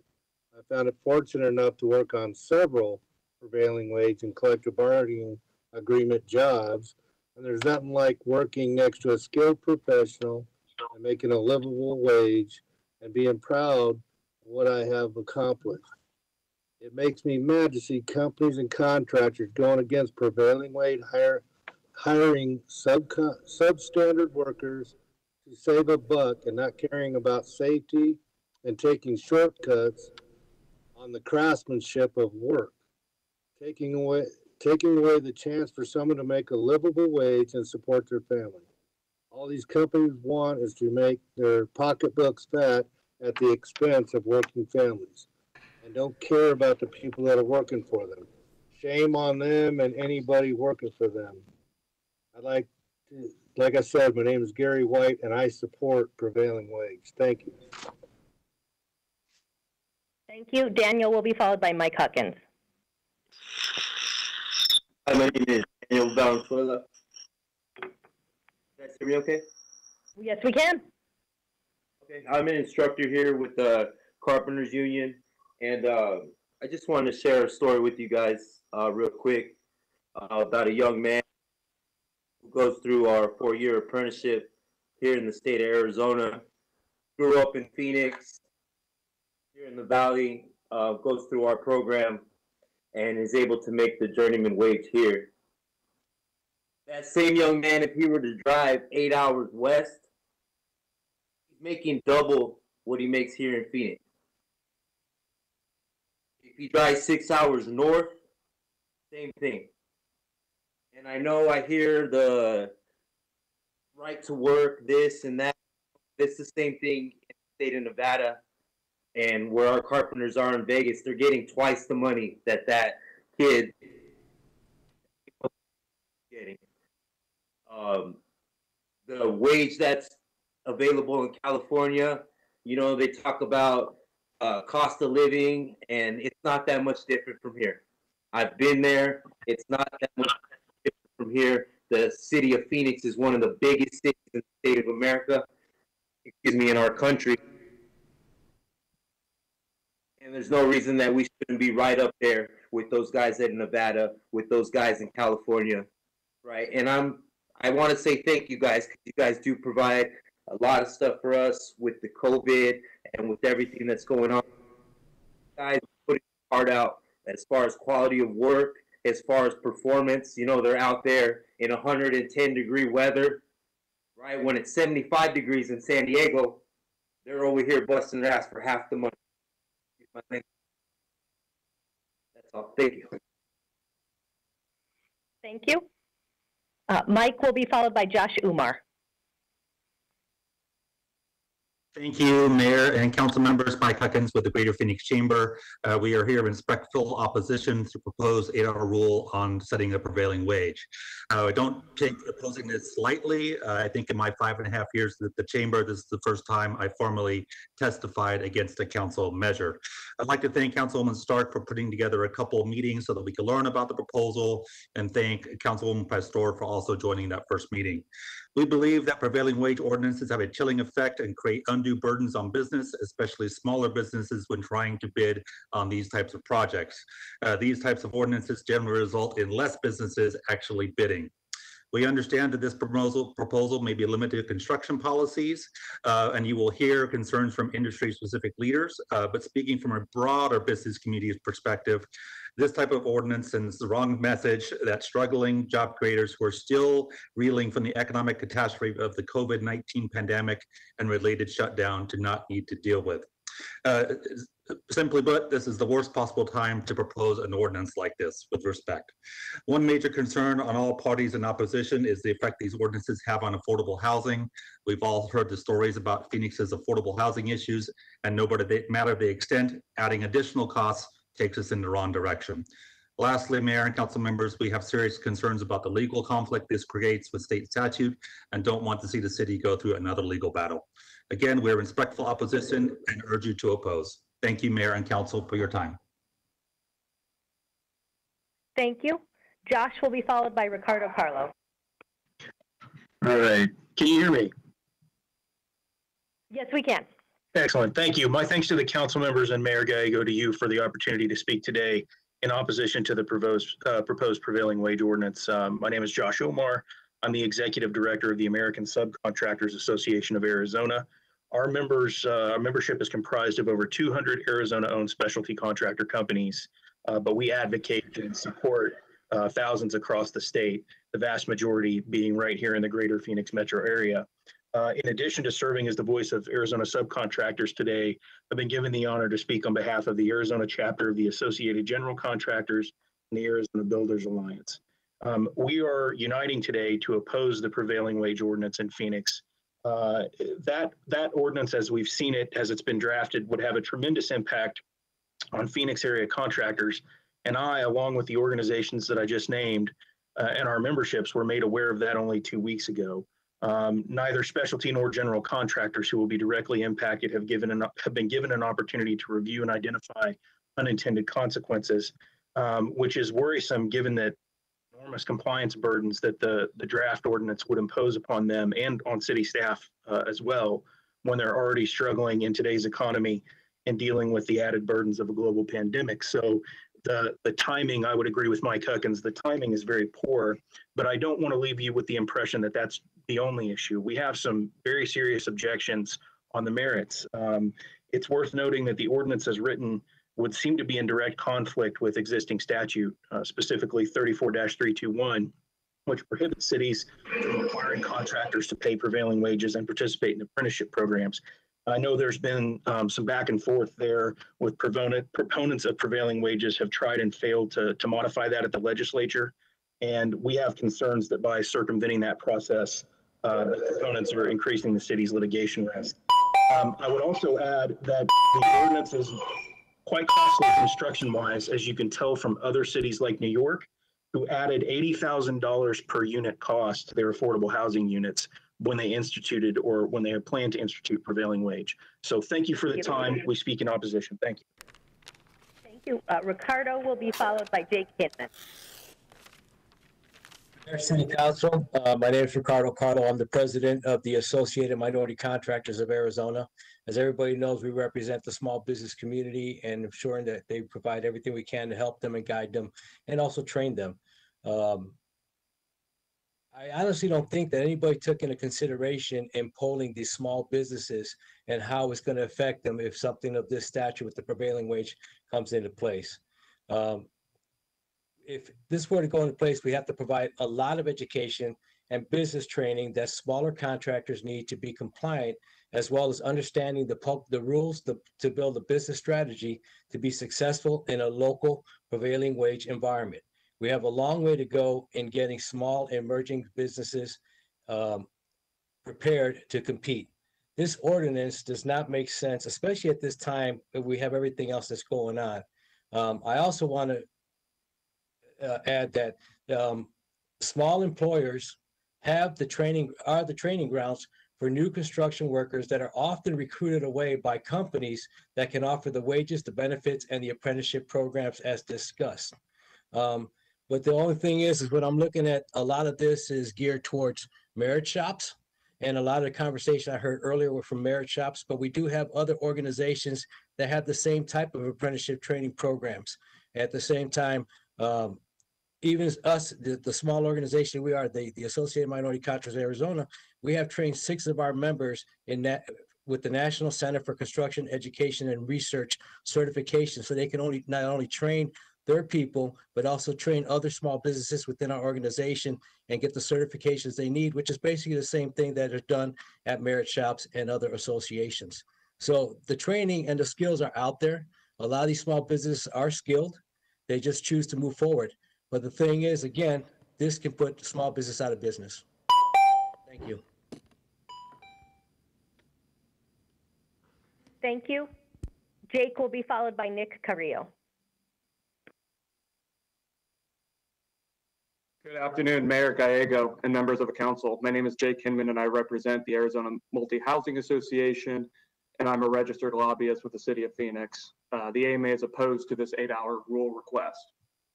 The AMA, which represents owners, operators, and developers of over 290,000 rental units across the state, is concerned that a local prevailing wage ordinance will have a significant and harmful impact on the city's future supply of affordable housing. Just last week, the City Council unanimously voted to approve an ambitious and timely plan to address the city's shortage of affordable housing. As noted last week, the city needs almost 163,000 new housing units just to meet current demand. Considering that only 13,000 housing units have been built over the past decade, during a time when the city's population has increased by over 235,000 residents, the city must look inward and address the rising costs and regulatory barriers for new housing construction. So while the AMA is optimistic that the Housing Phoenix plan will have meaningful impact on the future supply of affordable housing, the AMA cautions that any new ordinance, code, or guideline that increases the cost of housing construction could in fact undermine the city's plan. A local prevailing wage will make housing more expensive to build, ultimately widening the affordability gap for all Phoenicians. This is not hyperbole. In fact, the city can look at other communities that have adopted similar ordinances. For example, in one prominent study, researchers from the University of California, Berkeley program on housing and urban policy studied the effects of California's prevailing wage laws on construction of low-income housing. Their research noted the following. Since prevailing wage rates are almost invariably higher than market wages, the new law may significantly increase the construction costs in effective projects, perhaps to the point they no longer be financially. Based on microdata covering 205 projects covered in California low-income housing tax credit since 1996 and completed in mid-2002 demonstrates that construction costs increased substantially under prevailing wage requirements. Estimates range from 9 to 37%. My time is concluded. Mayor, council members, thank you. We have other concerns, legal concerns, but ultimately we are concerned with the affordable housing consequence. Thank you. Thank you. Nick?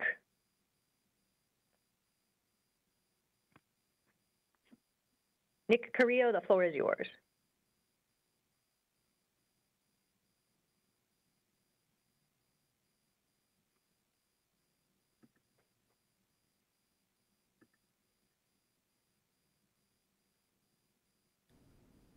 Mayor, it doesn't appear that we have audio from Mr. Carrillo.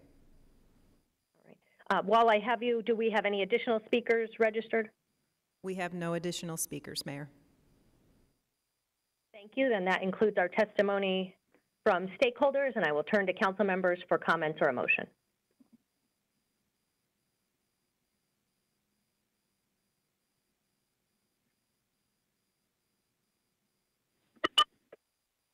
Mayor, this is Councilwoman Stark. Councilwoman. I think during this time where we are trying to address what's happening with our economy because of COVID-19, I just don't think this is the time to take on this issue.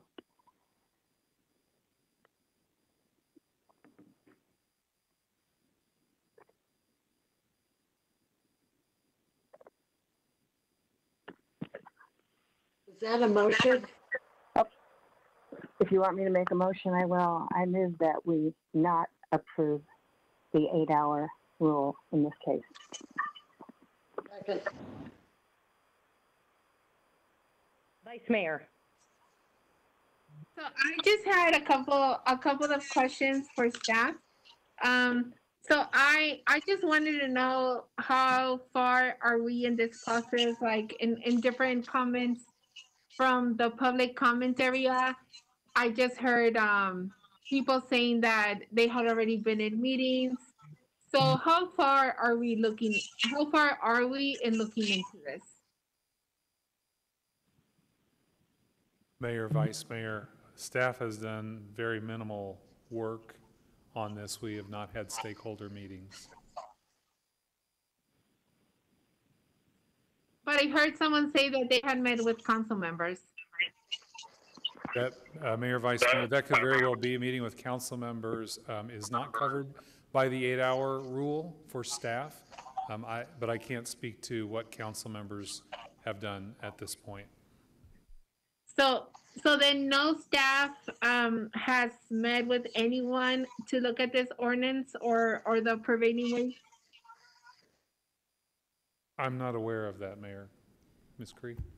Mayor and council, we haven't, staff hasn't even seen the ordinance, so I think that's coming from a city council member.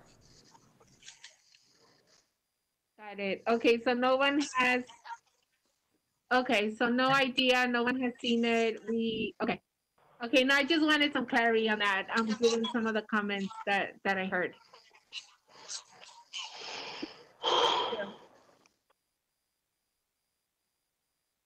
Mayor? Councilwoman Pastor. Yes, I want to clarify something. There were 2 stakeholder meetings. One was last Friday and one was the previous Friday. There has been a dialogue among many council people regarding the prevailing wage. Staff had seen the ordinance and there were comments on the ordinance. So I just think we need clarity in all that area because staff has seen the ordinance. Mayor, Councilmember. So please clarify. Yeah, I think the city attorney can clarify a meeting he had maybe 6 months ago. Chris? Mayor, members of the council, some of the proponents of the ordinance asked to meet with me to present the concept to us. And again, that was probably 6-7 months ago. I don't recall us getting a draft ordinance for Phoenix. They presented some materials from other jurisdictions explaining the wage, and I believe there were some ordinances from other jurisdictions, but no proposed ordinance for the city of Phoenix and to address Arizona law that I recall. So Chris, you were aware of this? Councilwoman Pastor, yes, I was aware of the interest in this or discussion of it several months ago. We did a brief review of it at that time that used up less than 8 hours, and then we have not heard anything or proceeded any further with it since that time. Okay. So what's the motion on the floor right now? Mayor, the motion on the floor is the motion was made by Councilwoman Stark and seconded by Councilwoman Williams, and it's to not approve the 8-hour rule request.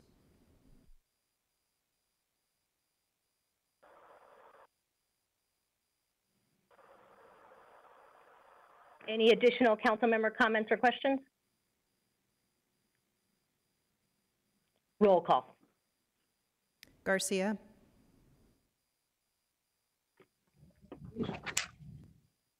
May I explain my vote, Mayor? Please do.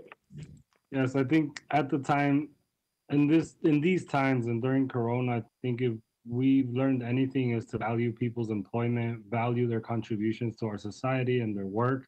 I think this is precisely the time where we should look into valuing that work and making sure that people are paid good wages, that they're paid fair wages, and that people are trained, and we make sure to take care of working people.